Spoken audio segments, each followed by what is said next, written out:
Hello, and welcome to another episode of Solipsist Watched. I'm your host, the Social Solipsist, and this week I watched Death Race 2000 from 1975. Okay, so we need to talk a little bit about a whole lot of different things to talk about this movie. In part because there's a whole lot of things that feed into this movie, and as far as the movie itself goes, there's not that much to particularly talk about. But we'll get into both. So this is a movie that I think some people who enjoy cult movies from the 70s will definitely know. But outside of that, probably a movie a lot of folks have never heard of, despite the fact that it stars David Carradine and Sylvester Stallone. The reason I know about this film is because back quite a long time ago, a friend showed me a movie called Death Race, which came out in 2008, I believe. And that is a movie that I have a weird love for, even though it is definitely garbage. It's made by Paul W.S. Anderson, and I feel like that's all you need to know about it to tell you pretty much everything about it. It is a weird mid 2000s gritty movie that is very over the top and takes itself entirely too seriously and is wonderfully cheesy as a result. And I later found out that movie was conceptualized as like a prequel to this movie from the 70s, Death Race 2000. However, now having seen both of them, I've seen the 2008 one many times. This is my first time watching this. They are very different beasts, not even really remotely connected, except for the idea there's a race that involves violence. That's about it. But I have to say, I appreciate this movie for what it is. And what it is cult garbage. It's produced by Roger Corman, who, if that's a name you recognize, will probably already tell you a lot about this film. Roger Corman was a prolific writer and director and producer in the, I think even starting in the 60s, and really being a big name in the 70s and 80s, primarily as an independent filmmaker.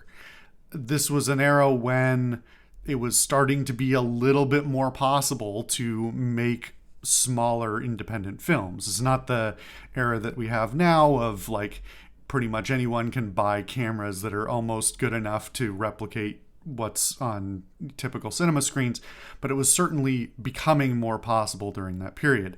And Corman really capitalized on that potential and the potential to make inexpensive, kind of schlocky films for not a lot of money that would turn around, and if a few of them succeeded and did big money, would recoup all of his costs.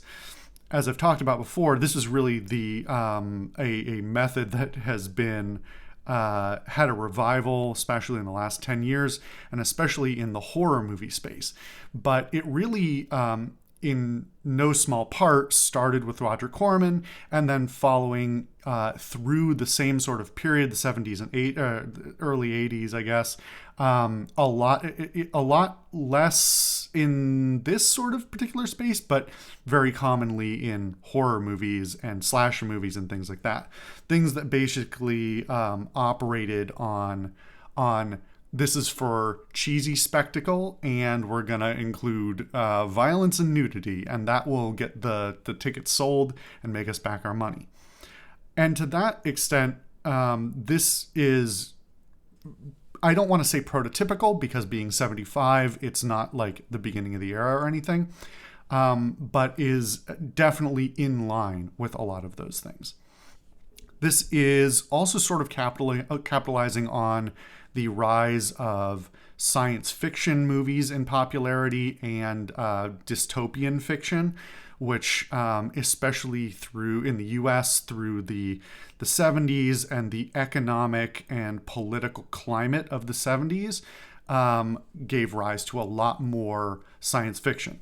Now, I'm going to forego my usual temptation to rant for several hours about what science fiction is and isn't. And I'm just going to say that this movie is way more science fiction than Star Wars is. Star Wars isn't science fiction. Okay, we'll leave it there. This movie is kind of interesting because it's in a vein of a lot of other movie that sort of came out right about the same era, where it's in some ways doing a sort of political and social and economic critique, but it's primarily focused on sort of over the top spectacle. The problem with that is, with the budget and the way this film is made, it's not that interesting. The primary, when the title of the film, the key sort of driver of the film is the idea of this race, the race is the most boring part of the film. And it does take up a significant amount of the not that long runtime. But some of the things around it make the film worth watching. The fact that the movie starts off with the opening scene of the film and the mishmash of different elements that are just utterly insane. If the first 3 minutes doesn't make you go, huh? And then laugh, then maybe the movie isn't for you. But I think there is a lot of humor in general in this film, and particularly in some of the sort of overtly absurd choices that are made in order to paint a picture of this dystopian future America. This is supposed to be set in 2000, so 25 years in the future, and expresses a lot of both real and absurd anxiety, absurd over-the-top versions of anxieties from the time, and references an alternate history. I guess not an alternate history, a future history that seems insane. Probably would have seemed equally insane at the time, even if it was the future. Where the U.S. has had a collapse followed by a resurgence and growth. And then we get into some of the political climate that is bizarrely pertinent to our current social and political climate, where the specters of the 70s politics rears its ugly head and reminds us that oftentimes things just change skins, not necessarily actual backgrounds, where some of the absurdist politics portrayed in the film are equally absurd today, and yet seem sometimes a little too on the nose. They're clearly intended to be cheesy, but some of the extrapolation towards, hey, what happens when politics gets out of hand and you delve into the absurd. Those are always interesting things to see in science fiction from the past, looking towards a future that's already happened. Anyway, I sort of got on a tangent here. The core of the film, being this race, is very silly. And it's not well produced. The idea of the background behind it is this sort of totalitarian future where somebody has taken bread and circuses to its logical conclusion and created an across the country race of death, where the entire country watches a couple of race cars drive fast and kill people. And that's kind of all there is to it. And unfortunately, it's really boring. Now, there could be something to be said for that being a deliberate choice. That the absurdity of watching death games on TV is intentionally dull because the idea of that being something people really want to watch is surely completely absurd, right? But unfortunately, even if that was true, I don't think that would be a good artistic choice because they focus too much on the film itself or on the race itself in a way that is very dull. However, there is some sort of comedy to it because of its absurdity. The fact that the beginning of the film, these like 5 cars line up and they all appear to be modified versions of the same convertible car, and they all look like they're made out of like they were made really cheaply. All these like fanciful modifications look like junk. They're completely absurd and don't even particularly match a logical aesthetic to the absurd characters that they are assigned to. And you're just looking at it going, this is like a high school or college film level of quality in some respects. You looking at these 5 cars that are trying to be epic, but or appear to be trying to be epic and cool, but just come off as like a bunch of psychos, like taped some stuff to their car kind of thing, is kind of wonderful in its own way.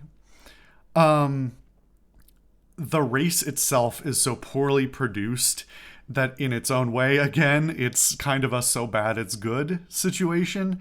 The cars are not going that fast, and even if they were, it wouldn't be that impressive. But because they stoop to doing fast forwarding footage to make the cars appear like they're going faster, covering more ground in less time, it adds to the ridiculousness of the whole thing.